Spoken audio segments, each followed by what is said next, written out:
Once upon a time, there was a boy named Levi who lived on a farm high up in the mountaintops.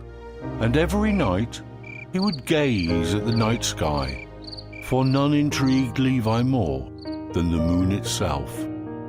He wondered why it shone so brightly. He wondered if there was also a little boy who lived on the moon, who would come out every night and gaze towards the earth. Now that's an interesting question. Who are you? I'm an astrophysicist. I study all there is to know about celestial objects, including that beauty right there. Oh! In that case, I have a question. I have always noticed that the moon shines brighter than the stars, and it often changes the way it looks. Why is that so? That's because the moon isn't a star. They're two very different celestial objects. But if it isn't a star, why does it shine? The moon doesn't shine on its own. And that is because the moon reflects off light coming from the sun. All objects in space have an albedo, which is a measure of how well they reflect light.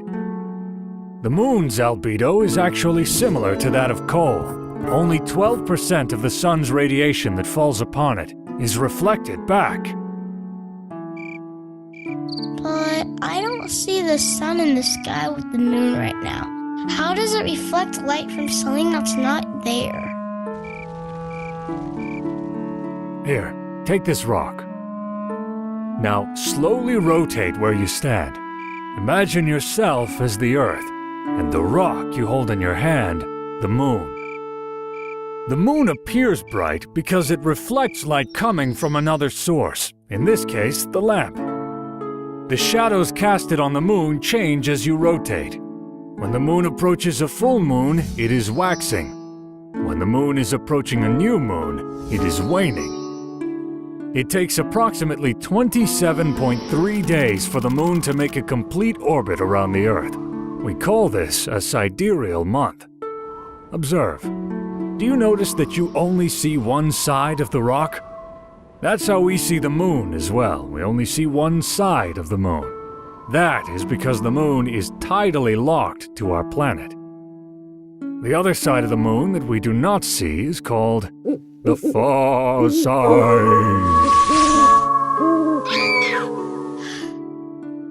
Oh, I've got another question. Is there life on the moon? Mankind has indeed set foot on the moon before, but we cannot live on it.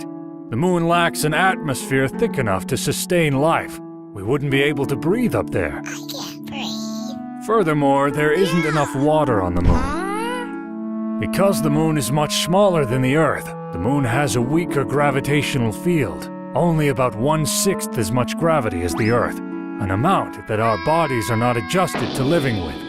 It might be possible to live on the moon if we can recreate our natural environment. Come, Levi, have a look.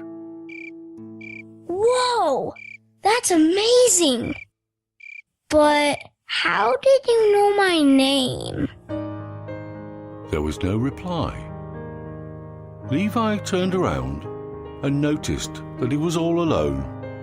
Since then, Levi would regularly go up the hill to the very same spot and gaze at the night sky using the telescope, inspiring him to one day become an astrophysicist.